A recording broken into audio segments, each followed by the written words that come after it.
Sodium ক্লোরাইডের মধ্যে কি ধরনের বন্ধন গঠিত হয়? এই দেখো সোডিয়াম ক্লোরাইড কি ধরনের বন্ধন গঠিত হয় দেখো। তো সোডিয়ামের পারমাণবিক সংখ্যা কত? ইলেকট্রন বিন্যাস করলে 1s2 2s2 2p6 3s1। দেখো এটা হলো সোডিয়ামের ইলেকট্রন বিন্যাস কেমন।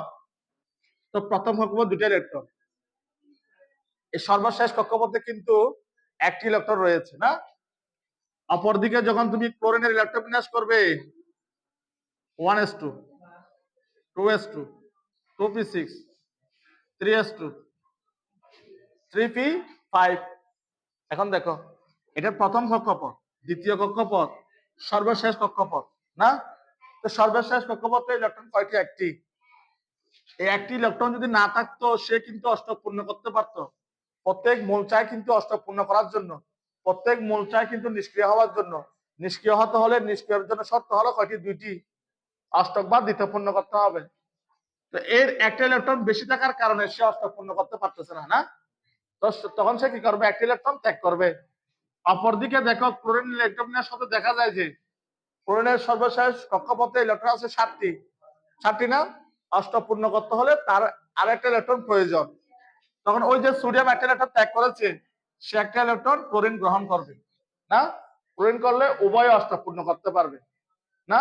তো সোডিয়াম ইলেকট্রন ত্যাগ করছে আর ক্লোরিন ইলেকট্রন গ্রহণ করছে, অর্থাৎ সোডিয়াম এবং ক্লোরিনের মধ্যে ইলেকট্রনের আদান প্রদান হয়েছে। এই জন্য সোডিয়াম ক্লোরাইড একটা আয়নিক, সোডিয়াম ক্লোরাইডের মধ্যে আয়নিক বন্ধন গঠিত হয়। এটা কখন? যদি বলে যে সোডিয়াম ক্লোরাইডের মধ্যে আয়নিক কি ধরনের বন্ধন গঠিত হবে তখন। যদি বলে যে কি ডায়াগ্রামের মধ্যে দেখাও যে সোডিয়াম ক্লোরাইডের মধ্যে কি ধরনের বন্ধন গঠিত হবে, তখন তুমি কিভাবে করবে দেখো। তখন তুমি প্রথমে, এটা হলো ডায়াগ্রাম পদ্ধতি।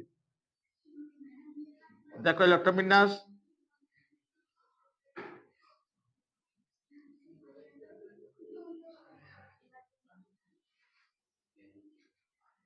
এর ইলেকট্রন কয়টি? একটি। এটা হলো সোডিয়াম, এটার নাম কি না। এরপর আছে ক্লোরিন। দেখো দেখো এখানে দুইটি ইলেকট্রন, দুইটি।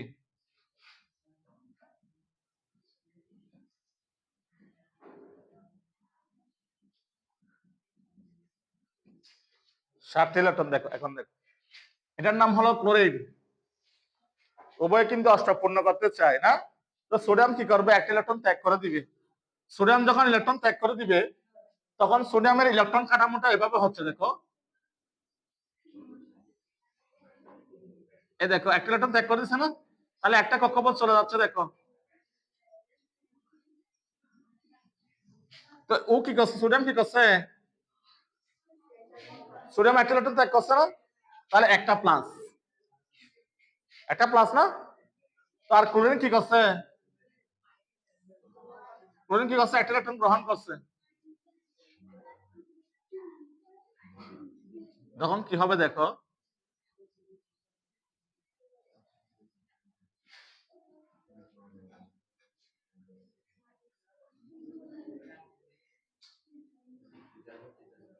এখন দেখো 8টা হয়ে গেছে তার ইলেকট্রন না। 4টা ইলেকট্রন গ্রহণ করছে না, একটা মাইনাস। আচ্ছা এটা কি? সোডিয়াম ক্লোরাইডের মধ্যে দেখো সোডিয়াম একটা ইলেকট্রন ত্যাগ করছে, এজন্য একটা প্লাস চিহ্ন কেমন। আর ক্লোরিন একটা ইলেকট্রন গ্রহণ করছে, একটা মাইনাস চিহ্ন।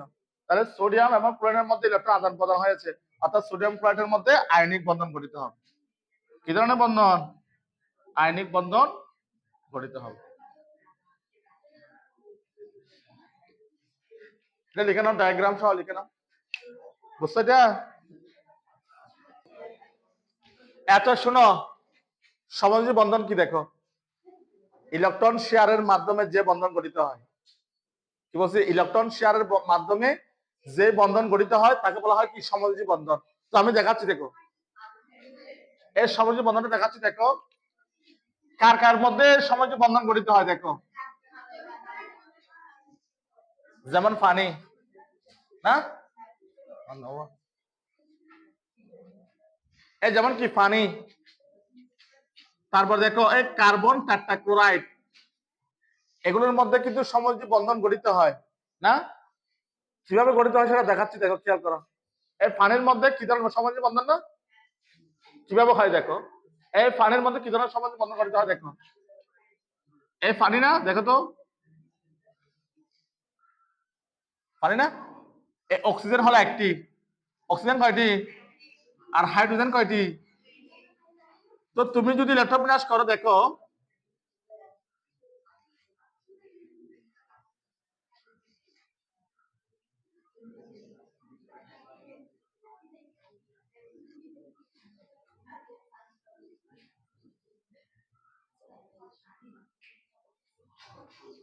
এটা দেখো, এটা কিন্তু অক্সিজেনের ইলেকট্রন কাঠামো, অর্থাৎ অক্সিজেনের ডায়াগ্রাম পদ্ধতিতে ইলেকট্রন কাঠামো হলো এটা অক্সিজেন না। অক্সিজেনের কয়টা ইলেকট্রন, কয়টা? 8টি না?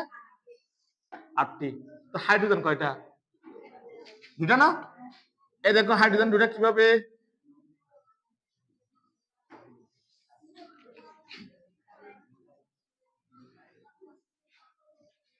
আচ্ছা দেখো হাইড্রোজেন ইলেকট্রন কয়টি? একটি না? এই দেখো একটি। তো অক্সিজেন যদি প্রত্যেক মোল চাই কিন্তু অষ্টক পূর্ণ করার জন্য, অষ্টক পূরণ করতে হলে এর সর্বশেষ অক্সিজেনের সর্বশেষ কক্ষপথ ইলেকট্রন আছে কয়টি? 2টি, 4টি, 6টি। যদি আরো 2টা ইলেকট্রন থাকে তখন সে অষ্টক পূর্ণ করতে পারবে। তো হাইড্রোজেন ইলেকট্রন কয়টি? একটি আছে। তো কি করবে, এর ইলেকট্রন শেয়ার করবে। আর যদি হাইড্রোজেন ইলেকট্রন দিয়ে দিত তখন হাইড্রোজেন কিন্তু নিঃস্ব হয়ে যেত, কোনো মোল চায় না কিন্তু নিঃস্ব হওয়ার জন্য। তখন কি করবে দেখো, এই হাইড্রোজেনের একটা ইলেকট্রন এখানে চলে আসবে, তাহলে ইলেকট্রন কয়টা হবে? 2টা। আবার এই হাইড্রোজেনের একটা ইলেকট্রন কোথায় আসবে? এখানে আসবে 2টা, তাহলে 2টা, 4টা, 6টা, 8টা না? 8টা হলে অক্সিজেন কি হতে পারবে? নিষ্ক্রিয় হতে পারবে না? অপরদিকে দেখো হাইড্রোজেন ইলেকট্রন আছে একটা, এই অক্সিজেনের একটা ইলেকট্রন যখন শেয়ার করবে, শেয়ার করলে এখানে ইলেকট্রন হয়ে যাবে 2টা। 2টা হলে সে দ্বিতীয় পূর্ণ করতে পারবে। আর এখানেও যখন একটা ইলেকট্রন যখন এখানে শেয়ার করবে তখন এই অক্সিজেন দ্বিতীয় পূর্ণ করতে পারবে, হাইড্রোজেন দ্বিতীয় পূর্ণ করতে পারবে। তো এটা শেয়ার করাতে লাভ কি হয়েছে? অক্সিজেন অষ্টপূর্ণ করতে পেরেছে, তখন কি হবে? অক্সিজেন নিষ্ক্রিয় হবে। আর হাইড্রোজেন কি করবে? এই সাহায্যে একটা যখন ইলেকট্রন শেয়ার করবে, হাইড্রোজেনের ইলেকট্রন হবে 2টা। 2টা হলে সে দ্বিতীয় পূর্ণ করতে পারবে। দ্বিতীয় পূর্ণ করলে কি হবে দেখো, নিকটতম নিষ্ক্রিয় গ্যাস হিলিয়ামের ইলেকট্রন বিন্যাস অর্জন করতে পারবে না? তো এখন দেখো অক্সিজেন এবং হাইড্রোজেনের মধ্যে সমযোজী বন্ধন গঠিত, অর্থাৎ পানির মধ্যে সমযোজী বন্ধন গঠিত হয়েছে। এটা বুঝছো? এখন লিখে পড়ো তো, বুঝছো? হ্যাঁ, দোয়া নাও বুঝো ভালো।